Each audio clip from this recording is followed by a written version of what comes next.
Hello. This is the very first time I've ever done anything like that. And I'm doing it for a particular reason. I think that I look at people that I pass in the street and meet their age, and I think, my goodness me, the condition they're in. I mean, physically. Incidentally, this is not a sex movie. The reason I've got my shirt off is because I'm sort of proud of myself at my age to be in the shape I am. And just give you a little bit of an idea, I am 71 years of age. Not bad, you know. And people say to me, do you work out? I say, absolutely not. I do not work out. I walk a lot. I certainly watch my diet. And after having a triple or double bypass, um, it rattles your cage, and you start to think about all the stuff you eat when you're very young. And I advise all you young people out there, stop eating that fried stuff. It's very bad for you.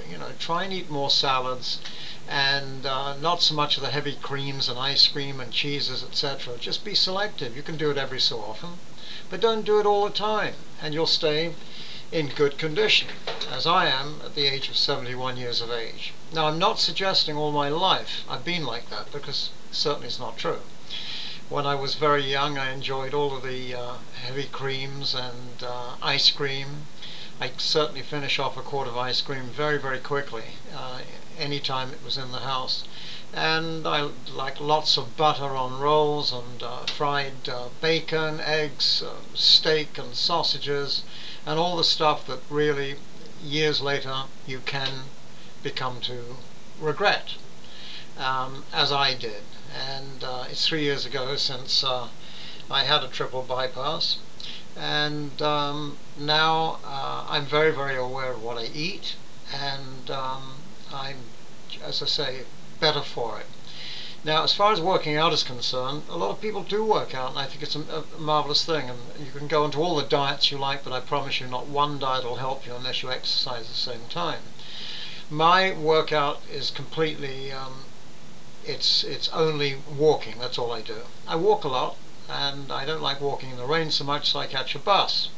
But living in Manhattan, my home, in the same apartment for over 30 years, I enjoy walking, and everything is quite convenient. It's a well laid out city, as all Americans know, but most Europeans don't. It's geometrically laid out. As long as you can count, you can meet anybody the first time you get here by simply counting. And New York, our streets increase. In Manhattan, you know you're going north. If they decrease in streets, that is to say 49, 48, 47, you're going south.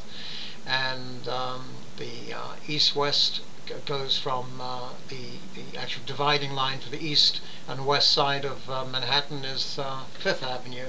One side is the west side and one side is the east side. I've lived here for 37 years, and I have to just tell you, as a former English person, now a proud American citizen, I always wanted to come to the United States, and I have to tell you, having seen some of the rhetoric in Europe and everything about America, etc., and listening to some of our Eastern friends, the way they describe the United States as the devil America, it's so tragic for a person like myself, because the world's blood is all represented here in the United States.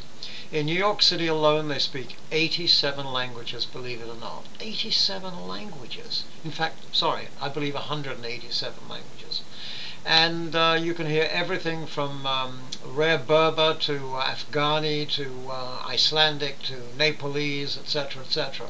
And as I joke with my friends, I suppose you really only need 3 languages in New York, and that's English, Yiddish, and rubbish.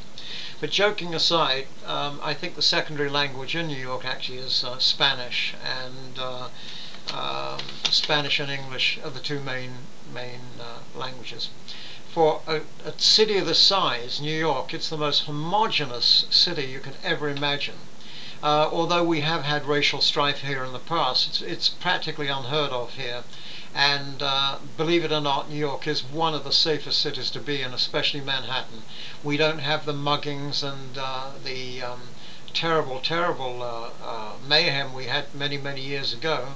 Certain administrations have certainly got their acts together, and laws have been changed. We have the 3 strikes and you're out here, which means if you've committed 2 crimes and you commit another one, then you have the chance of going to prison for the rest of your life. And believe it or not, there are liberal members of our government here that want to change all that, and it's strange to me because that system works. As cruel as it sounds, I think that anybody who understands, I'm talking about the criminals, who understand that if you commit 3 crimes, you're going to go to the prison for the rest of your life. It's a great deterrent, and very few do come back.